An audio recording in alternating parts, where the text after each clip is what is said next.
I would say good morning, good morning. I'm sorry that I cannot be there with you in person, but at least if we can't learn together in person, at least it's a great source to be able to join you virtually.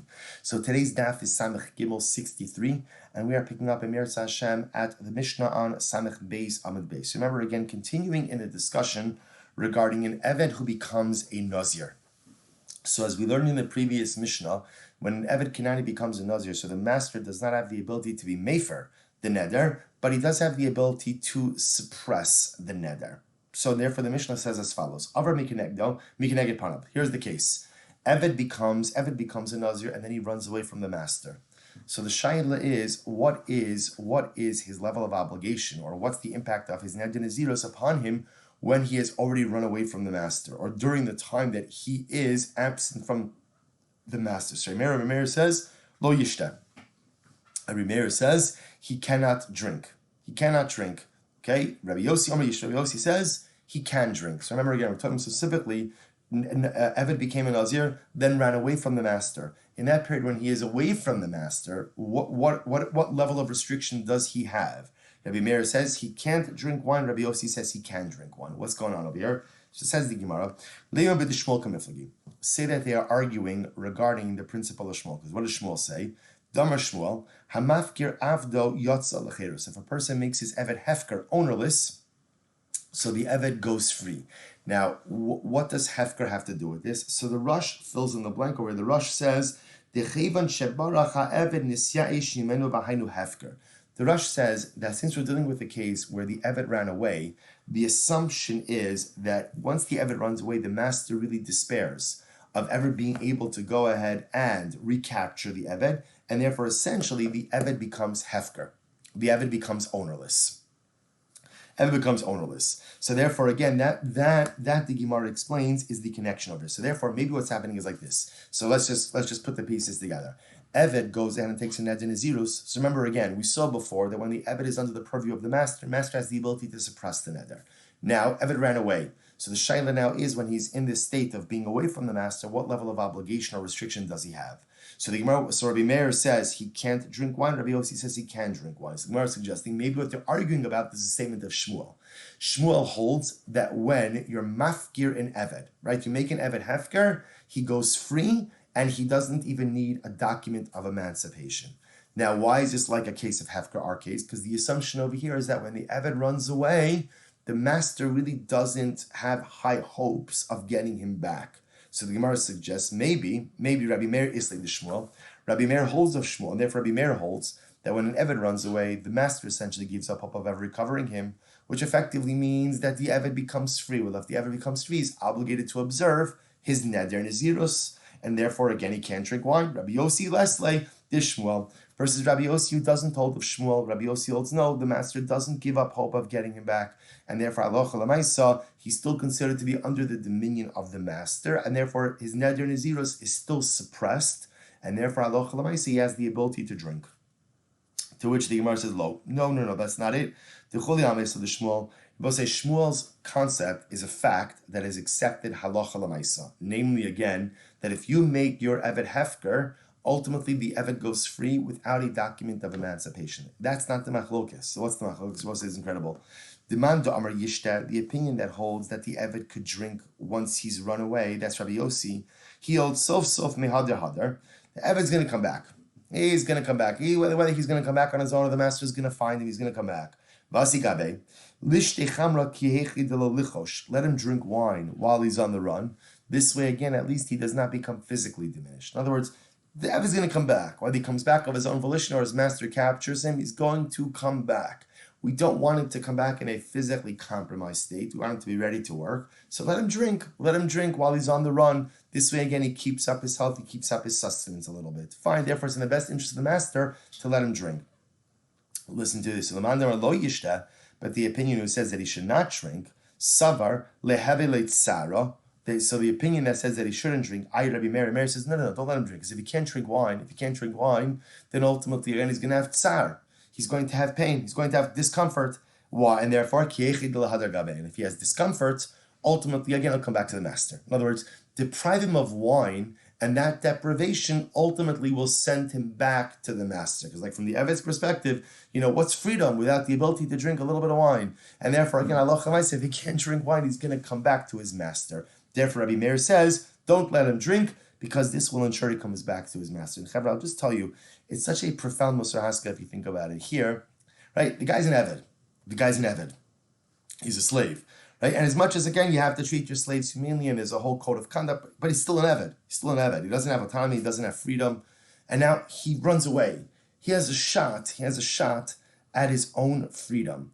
So yet, what are we saying? If there's tsar, if there's pain, or not pain even, it's not even pain, it's discomfort. If it's uncomfortable, he'll come back to servitude. So let me get this straight. The guy's a chance of freedom. But because freedom is a little bit uncomfortable, he'll go back to servitude. And the answer is yes. It's exactly the way that we as human beings work. Give a person a choice between an incredible destiny, incredible opportunity, but it comes with adversity, it comes with hardship, it comes with difficulty, versus a comfortable mediocrity. I think 9 out of 10 of us choose the comfortable mediocrity over the possibility of something so much greater, but that which is accompanied by adversity and hardship. It's human nature. We'd rather be comfortable and mediocre than be great and uncomfortable. And that's so sad and it's so tragic, because we so often miss out on so much in life because what drives us is comfort. Can't be comfort that drives us. It has to be accomplishment that drives us. It has to be actualization of destiny that drives us. It has to be, again, accomplishing great things which drives us. It has to be self-actualization which drives us. And yes, all of those things come with a certain level of discomfort. But in life, if I want to get anywhere, I have to be willing to accept the discomfort. I have to be willing to give up, so to speak, the metaphorical wine of mediocrity to be able to build something great for myself. And what an incredible lesson during Chodesh Nisan. This month, when we literally celebrate our newfound freedom, freedom comes with challenges. And this is why every single time our ancestors run into some type of problem in the desert, what's the first thing they say? Let's go back. Let's go back. You read it and it doesn't even make any sense. I will say it's the Gemara. It's Nazir, Samach Beis, Samach Beis. Take away the wine from the Nazir, make him uncomfortable. Take away the wine from the Eved, and he'll go back. He'll go back to his master. We saw it. We did this. Take away the perceived comforts in the desert. There's not water as much as you need. There's not meat. There's not this. Whatever happens, let's go back. Because give people a choice between what they perceive as comfortable mediocrity versus uncomfortable greatness. And most times we choose comfortable mediocrity. However, that's something we have to repudiate, something we have to resist, it's something we have to challenge and mamish work on ourselves not to do. And it's Chodesh Nisan, and this is the month to say, you know what? It's very nice to be comfortable and mediocre, but I want to be great, even if it means a little bit of discomfort. Top of Samech Gimel, we'll say 63a, the Mishnah. So the Mishnah says as follows. The Mishnah says, Nazir shegilach v'nodalo shutami. It's a very interesting case. This Nazir in question over here, he finished his neder naziros. He's done. He took his haircut. He did everything. He brought his karbanos. Then he finds out that over the course of his naziros, he had exposure to tumah. He had tumah exposure. So the shaila is, but again, he's only finding out about this after his neder naziros is already over. So the shaila now is, what does he do? So which the Mishnah explains, it depends on the nature of the tumah. Im tumah yedua soser. So ultimately, again, if it's a known tumah, then ultimately, again, that will deconstruct in Naziros. We'll have to start again. Again, what will have to start, we'll discuss, but it's soser. In other words, it demolishes, it deconstructs the Naziros. Now, tumah yedua means a tumah that people knew about. In other words, the source of tumah was a known source of tumah. Vim tumas the home, but if it's tumas home, literally translated tumah of the deep, eino soser. It does not go ahead and deconstruct the Naziros. Now, the difference between Tumah Yedua and Tumas Tahom, Tumah Yedua, ultimately, again, is people know about this source of Tumah. Again, in our case, the Nazir was exposed to this Tumah. He didn't know about the exposure, but ultimately the source of Tumah was known. Versus Tumas Tahom is a totally unknown source of Tumah. Totally unknown source of Tumah. So interestingly enough, so again, if it's Tumah Yedua, it deconstructs the Nazirus. If it's Tumas Tahom, it doesn't deconstruct the Nazirus. Im Ad Shelo Gilach, but if he finds out about his exposure to Tumah before he took his haircut, Benkach hu benkach soser. Either way, that'll go ahead and deconstruct the Nazirus, which makes sense. In other words, if he finds out before the conclusion of the Nazirus, then ultimately, again, knowledge that he was exposed to Tumah ultimately deconstructs the Nazirus. So we'll say, watch this. So the Gemara the Mishnah gives an example. Ketzad. We'll say, what's an example of Tumas Tahom? It's an example. Yarad litbal b'ma'ara. Supposed to listen to this. We'll call him Nazir, right? Nazir. He had Tumas Sheretz, right? He touched a dead rodent. Again, fine. Again, a Nazir can become Tamei Tumas Sheretz, and it doesn't negatively impact him. So what happens? Now he goes to the mikvah. Let's say he goes into a cave, a body of water in a cave, which could serve as a mikvah. He goes to the mikvah to immerse for his Tumas Sheretz. V'nimtza meiz tzaf api ma'ara. And then what ends up happening? They find the corpse floating by the entranceway of the cave. Now, what's the question? Now, this is actually a Safek case. In this case over here, so it's possible that when the Nazir was in the cave, he was under the roof of the cave the same time as the corpse. Tumas Ohel. So I will say this is a case of Tumas Tahom. No one knew about this. But now you find his body floating by the entranceway of the cave. So the Gemara says, so the Mishnah says, Tameh. So we'll say in this case, ultimately again, he is going to go ahead and be Tameh. Nimsa Mishuka Bekarka Hama'ara. So we'll say, so now listen to this. If it turns out that the body itself was embedded, Mishuka means, let's say it's sunk into the mud on the bottom of the cave, in the bottom of the pool of the cave. So Yarad Lahaker, if he went in there just to cool down, in other words, he didn't go in there to use a mikvah. It was a hot day. He went in there just to cool down, to put him to swim a little bit in the water. So what's that? Tar. Ultimately, again, he'll be tar. Litar mitumas meis. But ultimately, again, if he went in there to immerse because of tumas meis, in other words, say he was already tamei tumas meis, and he went into the cave for his tvila for tumas meis, tamei, he'll remain tamei. Why? Shecheskas tamei, v'cheskas tahar. Because we'll say essentially, and this is actually very interesting, if you take a look at the Rush for just a moment, so the Rush comments over here, he says, Tameh, the suffix Tuma Birshos Hayochid, Svego Tameh, V'noda lo, in Acha Shegilach Sosra, Dahainu Tuma Yudua, V'achav. So, I'm sorry, that's actually wrong Rush. Mishuka Bakarka Ma'ara, so the Rush says over here, B'makom Shetaval Ubebade Nitma, Im Nodalo Acha Shegalach Ta. So again, in this case over here, you find out that there was a body. By the way, I just want to go back for just a second. The previous case was an example of Tumas Tahom, also combined with Safek, right? In other words, Nazir went into the mikvah to immerse because of Tumas Sheretz. He comes out of the mikvah, then what do they find afterwards? They find the body floating by the entranceway of the cave. So what's the shaila? The shaila is ultimately, again, was the Nazir under the roof of the cave at the same time as the corpse? So first of all, I just want to point out what you have over here is Safek Toma Birshus Hayochid, right? A Safek Toma in a private domain, which number one generally is Sveko Tameh, right? Sveko Tameh, and you also have Tumas Tom. So it's two things going on over here. Case number two, I will say, is, let's say they find the body buried, let's say in the ground of the cave, underneath the body of water. And so what happens? So I will say a person goes in to swim, to cool down, right? So that person ultimately, again, remains tahar. But a person who was tamei tumas meis, who went in there to go ahead and immerse, ultimately, again, he will remain tamei. The Mishnah's logic, shecheskas tamei, v'cheskas tahar tar. Okay, fine. Now, take a look at the Rush.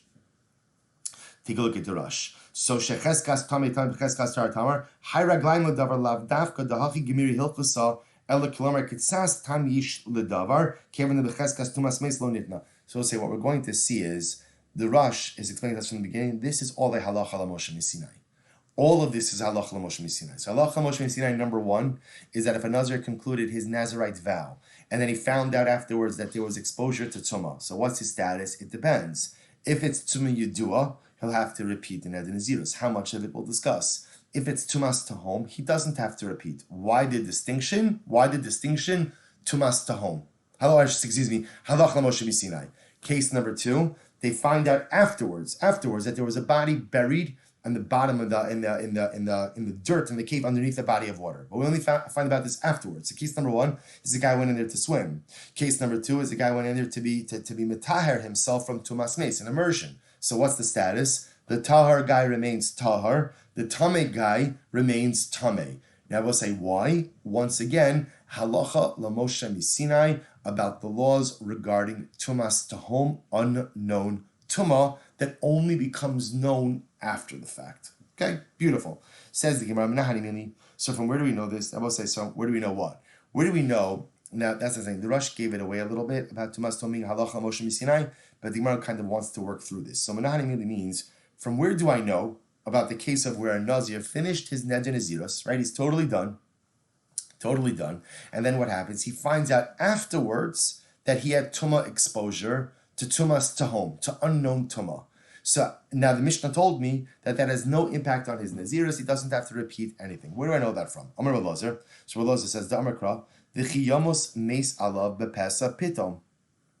The pasuk, I will say, talking about a Nazir who becomes tameh, says as follows. The pasuk reads, v'chiyamos meis alav bepesa pitom. If somebody will die in the presence of the Nazir suddenly. So it's talking about, again, a sudden, unplanned, unavoidable exposure to tumah. So the Gemara darshans, alav, what does it mean again? V'chiyamos meis alav. Literally, somebody died on him. What is on him? B'mechaber eslo. In a way that's clear to him. So what Rabbi Elazar's darshaning over here is that the laws of tumah exposure for a Nazir are alav, only when the tumah is absolutely clear and known. Reish Lakish says, no, Amrikra, so this is actually very interesting. This is actually a pasuk by Pesach Sheni. Remember again the makeup Pesach, where the Torah speaks about again if a person can't offer Karban Pesach the first time, there's a makeup date. When are you permitted to avail yourself of the makeup date? If a person is tameh, right, ritually impure, therefore they can't offer the Karban, or too far away. So Reish Lakish darshans ki derech tumah has to be like a pathway. Mad derech begilui, just like a path, a road is revealed. Af kol begilui, so to tumah, the only time it poses a problem is when it's revealed. Fine. So we'll say, so 2 different drashas. Ve'ela, what do you do about fun? Ve'ela hadisnan, ezohi tumas hatahom. What is the definition of tumas hatahom? Kol she'ena makira echad b'sof ha'olam. I would say it's tumah that literally no one knew about. No one in the entire world knew about this tumah. Aval, makira echa b'sof ha'olam. But if you have a situation where one person in the world who knew about this tumah, ein zu tumas hatahom, then it's no longer called tumas hatahom. It's not called tumas hatahom anymore. To which the Gemara says, okay, so let's analyze this. Bishol l'man damar ki derech. So we'll say, according to Reish Lakish, who says that tumah has to be like the derech, just like a derech is revealed, so too tumah has to be revealed at least to someone. But if it's not revealed to anyone, then it's called tumas hatahom, and it's not going to shter your naziros. So ki derech shapir alaman amar de mechaberes lo. I will say, but ultimately, again, according to Rabbi Nazir, who says no, the only time that tumah is a problem is when it's alav. It's known to him. So ki makira echad b'sof ha'olam I have. Who cares if someone knows about it? I didn't know about it, and if I didn't know about it, if the Nazir didn't know about it, then Lamaisa, the person himself who's becoming Tamei didn't know about it, that's called Tumas HaTahom. To which the Gemara says, V'su, furthermore, Hadisanya Hamotzi Meis Mushkav L'Rach B'Shalach was an interesting case. Let's say you find that there was a corpse that was lying across the width of the road. So what's the whole chap when it goes across the width of the road? The whole chap over here is, and I walked over that road. In other words, I walked the road, and then they find afterwards that there's a corpse along the width of the road. So I'll say, which means effectively, I walked over that corpse. So what's the halacha? B'tshuma tamei, b'nazir v'asiyas pesach tar. For tshuma purposes, ultimately I'll be tamei. But for nazir, for Karban Pesach purposes, I'm tar. So I will say, why? Maishna. In other words, I don't say why does that make any sense that there should be a decision? I will say, now here's a good example, ultimately again, of tumas hatom. We could be talking about a case where they discovered a grave. No one knew there was a grave there. And it turns out the grave was along the width of the road. right? The length of the body was across the width of the road in a way that there's no way I didn't walk over it, but I didn't know it at the time. No one knew about it at the time. It was only discovered afterwards. So the Gemara says, ultimately, again, for Truma, I'm Tameh, but for Nazir Kran Pesach, I'm Tar. Why? Ella, Tumas Hatom Gemiri Gemara Gemirila. Rather, both say the Gemara answers, Halacha Lamaisa Tumas Hatom is a Halacha Lamoshe Misinai.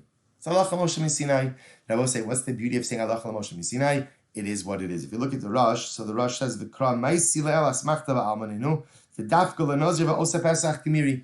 So I will say, here's what the Halacha Moshe Misinai says. The Halacha Moshe Misinai says that exposure to Tumas HaTahom, right, for both Nazir and for Pesach, that you only know after the fact, right? Because remember, again, all of this is you're discovering this after the fact, because if you discover it beforehand, then ultimately, again, it will prevent you from going ahead and doing anything. But Lamaisa, again, after the fact, Halacha Lamaisa, Tumas HaTahom does not impact Nazir, nor does it impact Carbon Pesach. So I will say this is the Gemara Gemira. This ultimately, again, is the Halacha Lamoshe Misinai of Tumas Tahom. So I will say, I'll just read to you.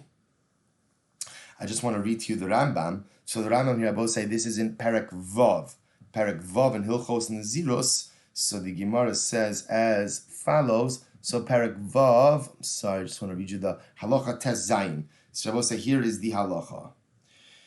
Here is the Halacha. Nazir shegilach taglachas tara v'achar kach noda shetameh b'sochim ein nizro im betumi yedua nithma sasrakol u'mivi karbanos v'metumas hatahom ein asoser v'davar zeh halacha mipia kabbalah. So I will say this is how the Rama paskins. Again, we're gonna remain hyper focused over here specifically when it comes to Nazir. We're gonna leave out Korban Pesach for now, but by focusing on Nazir, we'll say here's the halacha. If a Nazir finished his Naziros, right? Because that's the case, he finished his Naziros, and he finds out that he was exposed to Tumas Tahom, it does not shter anything. It does not shter anything. Why? Halacha Lamoshe Misinai. Halacha Moshe Misinai. Beautiful. Let's go weiter. Im Achlogi. The next case in the Mishnah was, let's say he discovers that he was exposed to Tumas Tahom before he took his haircut. So we'll say, so what's the halacha there? So the Mishnah said that halacha lamaisa soser. It would deconstruct in his ears and have to observe it again. To which the Gemara says, man tana, who is the opinion reflected over here? So the Gemara says, so man tana, Rabbi Yochanan, Rabbi Eliezer, he da'amar taglachas ma'akeves. It's Rabbi Eliezer, because Rabbi Eliezer is of the opinion that I will say hair cutting, in other words, finishing out the actual calendrical duration of your Naziros is not enough. Rather, again, when is Naziros over? After haircutting. And therefore, again, if you find out even about Tumas HaTahom before haircutting, it's soser. It's only after the haircutting that ultimately, again, Tumas HaTahom will not impact you. To which the Gemara says, fine. So the Amar taglachas ma'akeves. So if you look at the Rush says, Damar taglachas ma'akeves milishtos yani v'litamel mesim. The Rabbanan the Amri ein taglachas ma'akeves mishenizra kadam ein alav Taurus Nazir. So we'll say, so the idea over here is the fact that the Mishnah says, if he found out about Tumas Tahom before haircutting. Now remember again, before haircutting can mean he already offered his kabanos, and the zrika already happened, yet the Mishnah is saying everything is dependent on haircutting. So whose opinion is that? That's Rabbi Eliezer, who holds that the Neder Naziris is only fully completed once the hair is cut. So the Gemara goes weiter. What about the following? Bayraim Barchama. Nitma besoch malos. V'nodalo la'achar malos. So we'll say, what about the following situation? What happens if halacha l'maisa, the Nazir becomes tamei during the time of his Naziros, but it only becomes known ultimately again after the Naziros. So we'll see, if we look at the Rush for just a moment. So the Rush says over here, Tuma Yedua, Obekever Tahom. So we'll say in this case over here, he became tamei. And it's interesting, the Rush says whether we're talking about Tuma Yedua or Tuma Sheni Yedua, V'nodalo la'achar malos. Now we'll say, in this case over here, halacha l'maisa, he finds out after the calendrical Naziros is over, but before the haircutting. So we'll say, so the Gemara says as follows. So Mahu, what's that halacha? Basar Yedia Azlinon, do we go ultimately again when he finds out? And the Yedia Achar Malosi, and therefore he's finding out after the calendrical duration is over. Oh, lo. Ultimately again, or not. Or maybe ultimately again, it's dependent on when on when the actual tumah occurred. So the Gemara says, I understand. Ulamai. So we'll say, so ultimately again, so what's the ramifications of this? Lemistar. Ultimately, we'll say again, why does the question itself ultimately has a ramification? Ultimately, it has a ramification, halacha l'maisa, in terms of being soser, in terms of deconstructing the Nazirus, and potentially requiring him to start all over again. So let's analyze. Amar Rabba Tashma. Im ad shelo gilach. So what did the Mishnah say? Well, so that seems the answer from the Mishnah. The Mishnah said if he finds out about tumah exposure before he took his haircut, ben kach soser. Ultimately, again, he has to go ahead and what? He has to reobserve the Nazirus. So I'll say, what's the case? So we'll say, if we're talking about a case where he found out during the actual calendrical duration of the Nazirus, so ultimately it's so we'll say, is there any discussion that's necessary about this? So rather, it must be that we'll say what's happening over here. He's finding out about the tumah exposure after the calendrical duration of Nazirus is already over, but before he's cut his hair. So Gemara says, Shmamina. So what do you see from here? You see from here that halacha l'maisa, everything really is dependent on cutting the hair. So even if you're finding out after the calendrical duration, if the hair cutting has not yet been done, that would require the Nazir to go in and reobserve Nazirus. Shmamina. So fine. Now we answered that. But I still have another question. What's another question? Kula soser? O Shiva Soser. When we say, well, now here's what we know. If the Nazir finds out about Tumah, whether it's Tumah's Tahom or Tumah Yedua, it doesn't really matter. Even after the calendrical duration of the Nazirus. But before he cuts his hair, Soser. So Soser means that this Yediyah, this Tumah exposure, deconstructs the Nazirus and requires him to reobserve. We'll say, what's the Shaila? How much does he have to reobserve? Does he have to reobserve the entire duration of Nazirus? Or ultimately, again, O Shiva? Or perhaps, again, only the 7 days necessary for purification from Tumas Meis. To which the Gemara says, Laman. So who are you asking according to? Ilay Mother Rabbanon. So we'll say, if it's according to the Rabbanon, Pshita de Kulososer. So we'll say, if it's the Rabbanon, ultimately again, Halacha Lamaisa, the Rabbanon would say that this knowledge, since it's occurring before hair cutting, will deconstruct the entire Nazir. So we'll say, take a look at the Rush. So the Rush says, either Rabbanon benodelo achar malos kodim havas kabinosa. So we'll say, right, see, according to the Rabbanon, it's not really giluach, that's the big thing. It's really going to be the karbanos. But let's leave that aside. According to the Rabbanon, halacha l'maisa, you would have to go ahead and reobserve the entire Nazirus. Now we'll say, now the Rush points out, according to the Rabbanon, this would only be a din Rabbanon. Middah Rice, all you have to observe is another 7 days. But Midrabbana would make you observe the entire Neder Nazirus. According to Rabbi Eliezer, Kol Achar Melos Shiva Soser. Rabbi Eliezer is already of the opinion that Allah Lamaisa. This is very interesting. Even though Rabbi Eliezer holds that the Nazirus is not complete until hair cutting, he holds that once you finish the calendrical duration of Nazirus, that time is locked in. And the maximum amount of time that you would be obligated to repeat would be another 7 days. Another 7 days. So if it's the Rabbanon, you'd have to repeat everything. If it's Rabbi Eliezer, you have to repeat 7 days. Amar Lacha, so he would say, Hanimili, ki nitmar achamalos. So we'll say, Rabbi Eliezer, yeah, when do you have to repeat 7 days? That's after you become tamei, after the calendrical duration of Nazirus, before you cut your hair. Vahai lifnei malosu. But 1 second, remember, the case in the Mishnah, I will say, is where he's finding out that the tumah exposure took place during the calendrical duration of Nazirus. So the Gemara says, or the other possibility is, Shiny Hacha, the Yediyah Achar Malosi. On the other hand, maybe we'll say, maybe this case is totally different. Why? Because even though the exposure took place during the calendrical duration of Nazirus, Lamaisa, the Yediyah, the knowledge of the event, occurred after the calendrical duration. Umina, and I will say, let's try to answer the question from itself. Umina Katani, let's look at the Mishnah. Benkach ubenkach soser. Ultimately, and what does the Mishnah say? The Mishnah says, benkach ubenkach. So in other words, if you find out that you had tumah exposure before the hair cutting, whether ultimately, again, it was tumas tahom or it was tumah yedua, soser. So we'll say, listen to this. Velo kamiflagi, and ultimately, again, and there's no machlokes. So we'll say, look at the Rush. So the Rush says, uminami diktani benkach ubenkach soser velo miflagi, bein tumah shebesof malos tumah shela achar malos. So the Ela Katani Soser Bistam Almo Din Echad Lahem. So we'll say the fact that the Mishnah does not make any kind of make any kind of distinction ultimately again to tumah that took place during the Nazirus or tumah that took place during the calendrical duration or after the calendrical duration. Ultimately, rather it just says stam soser.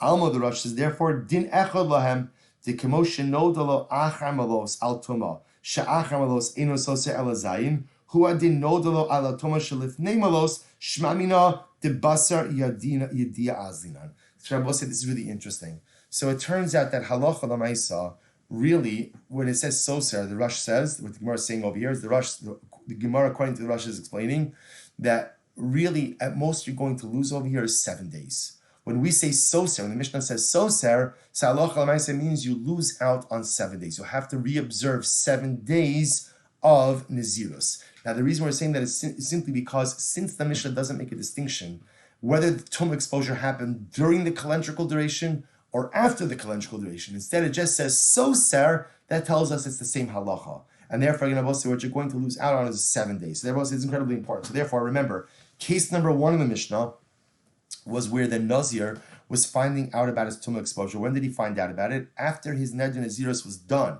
He already did his hair cutting. So in that case, what's the halacha? So there the Mishnah said, if it's Tumah Yedua, Soser, Tumas Tahom, Eino Soser. Case number two, ultimately again, he finished the calendrical duration of the Naziros, but didn't yet do his haircut. Salacha Lamaisa, Benkach u Benkach. Benkach means Tumas Tahom and Tumah Yedua, same halacha, Soser. How much Soser? 7 days. 7 days. Apparently, 7 days is going to be your maximum exposure. Maximum exposure for this, or I should say, not exposure is the wrong word, the maximum makeup amount of time. Okay, let's go back to Tan Rabbanan. We'll see another interesting brisa. Again, we'll see the Rambam in just a moment as well. We're going to go back. I want to show you actually a few Rambams over here from.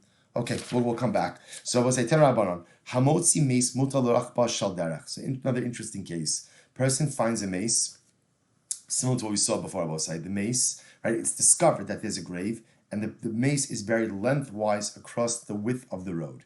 So let's say, and I traversed this road. So what's the halacha? The truma tameh. Ultimately, I passed this road. After I passed by, they discovered this corpse. So for truma, ultimately, again, I'm going to be tameh. Ubenazir va'oseh pesach tar. But for Nazir and for Korban Pesach, I remain tar. Rabbi will say again, this is the din of tumas tahom. The Medrash word, will say, when is this so? She'ein lo makom la'avar. When there was no other place to go.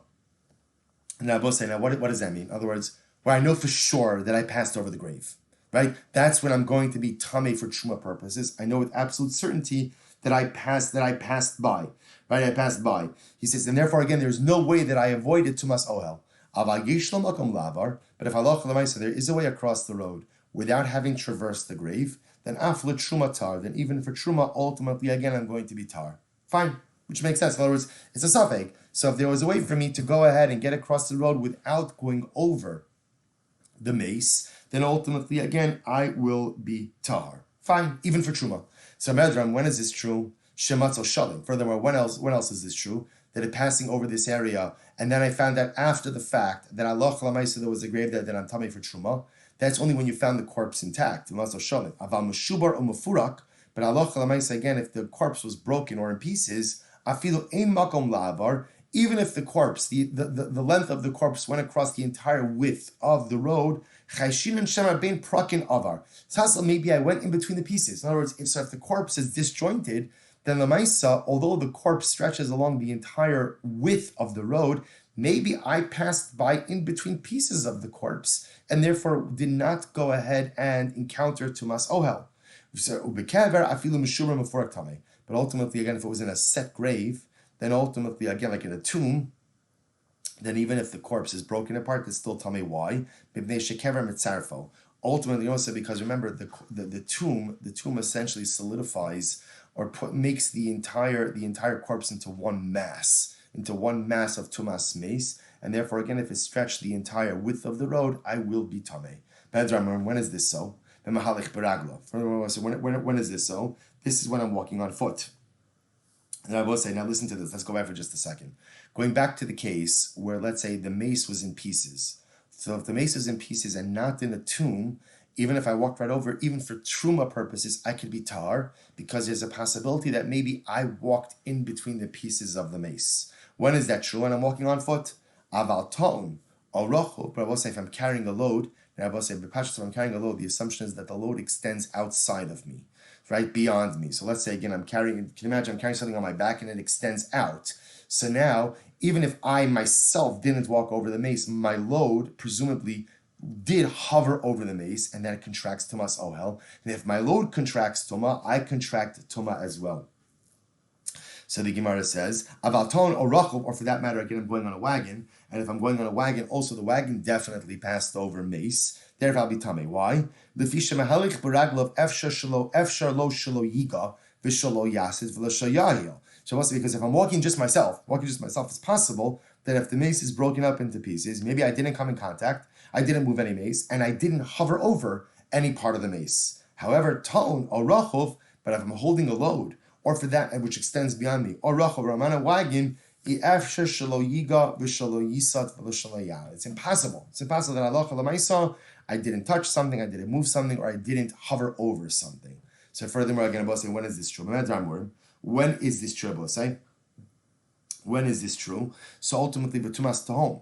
This is talking about tumas tahom, unknown tuma. Val tuma yudua, but I will say ultimately again by tuma yudua, shloshtan tmeim. Interesting. Everyone's going to be tamei. In other words, both say not only am I tamei ultimately for truma, but I'm also going to be tamei for Nazir and for Karban Pesach. So again, and there's what we just said before. Remember again, the concept that tumas tahom does not convey tuma for Nazir or for Karban Pesach is halacha l'Moshe Sinai. But if it's tuma yedua, in other words, the grave was known, and again, like the case we saw before, the grave is laying lengthwise along the width of the road, so I definitely passed over it. So same, I'm going to be tamei for truma, I'm going to be tamei for Pesach and Nazir as well. So the Gemara says, "Ve'ezo tumas tahom," and what is tumas tahom? Kol she'ein makira echad b'sof ha'olam. It's a corpse tuma that no one in the world knows about it. No one knows about it. Makira echad b'sof ha'olam. But if someone in the world knows about it, ein zu tumas tahom. Then it's not tumas tahom. So tumas tahom is a tuma that no one knew about until it was actually discovered. So if the Gemara says, even if you have someone at the other end of the world, how you would know these things is a different discussion. But if you have someone at the end of the world who knew about this, it's not called tumas tahom. So the Gemara says, Haya tamon b'tavin or b'sraros, harizeh tumas tahom. It's very, very interesting. If the body was buried under straw or under pebbles, that's tumas tahom. Biyamim uba'afelo b'nekike asela. But if it's deep in the water, right, or in a dark area, or in the cleft of a rock, ein zu tumas tahom. This is not tumas tahom. So I will say, this is actually very interesting. We're going to talk about this. We're going to talk about this more. And I will say, but it almost seems like what's happening over here is that halacha l'maisa, to be called tumas tahom means that it's obscured, that no one could see it. So technically speaking, if something is in the water, it could still be seen. Something's in the cleft of a rock, it can be seen. Something's in a dark place, it can be seen. Versus under straw or under pebbles, it cannot be seen. That's called tumas tahom. So the Gemara says, "V'lo amru tumas tahom elo l'meisbo." But furthermore, the concept of tumas tahom, or more importantly, I would say the kula, the leniency of tumas tahom, is only a din in tumas meis, not by other forms of tumas. So we'll say, let's just take a quick look. In the few moments that we have left, let's just take again a quick look at the Rambam. So remember again, I mentioned to the Rambam before. So this Rambam actually starts a little bit earlier. Good. So we just read before halacha tes zayin, halacha tes vav. Sorry. In tes zayin, I will say, I'll just mention over here as follows. So that we saw before, that we saw the case of Nazir shegilach. Right, that halacha l'maisa, if the Nazir went ahead and already had his hair cutting, meaning he was totally done, in that case, halacha l'maisa. Actually, what we're going to do? We're going to save this halacha we're going to save the rest of these halachas for tomorrow, because we're going to continue into this sugya. For today, I just want to leave you with this one nakuda, which is the case of the Mishnah. Let's just focus on that, because we'll build out from there a little bit. But the case of the Mishnah was a Nazir who already finished everything to the point that even his shaving is done. Halacha l'maisa in that scenario, So again, if it's tumas to home, it has zero impact on him. If it's not tumas to home, then ultimately again it's soser. It's soser. Now, interesting, of course, I want to point out how much is it soser. So this point that I do want to clarify. So again, Nazir did his hair cutting, finds out there was tuma exposure. Tuma exposure. So I will say, so now he's finished. So what does he do? So first question, what type of tuma? What type of tuma? So I will say, so if halacha lamaisa, again, it was what we call tuma yudua, so ultimately again, the Rambam says, in betuma yudua nitma, sasr hakol. He'll have to reobserve the entire Nazirus again. That's how the Rambam paskins. Now listen to this. And I will say, so essentially what it means is, now by the way, it's not just that he observes the whole Nazirus again, essentially, he's a Nazir Tameh, right? So he has to begin the whole thing again like a Nazir Tameh. And I will say, now listen to this. What happens if it turns out again that it's Tumas to home? So again, so if it's Tumah Yedua, he's a Nazir Tameh, brings his karbanos, does the shaving, and then starts everything all over again. If it's Tumas to home, Eino Soser. Tumas to home will not do anything to him. Why? Halach l'Moshe Misinai. Now, I will say that's case one. Case two in the Mishnah. What happens, I will say again, if, let's say, he finished the calendrical duration of his Nazirus. But forget about haircutting, he hasn't even brought his karbanos yet. Then the Rambam says, Bein b'tum yedua, bein b'tum tom, soser akol.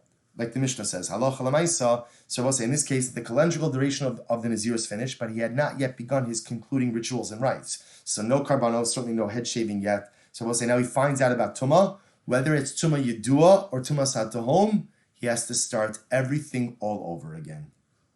Everything. So again, Vim Achlo Nizrak Alav Echa Min Adamim, if there has not yet been Zrika of any of the karbanos, meaning he hasn't even done any of the karbanos yet, no Deshutam, and he finds out that he's Tameh, Bein Tumah Yedua, Bein Tumas Tahom, Soser Akol. It deconstructs everything. So therefore, I will say again one more time, just bring it together.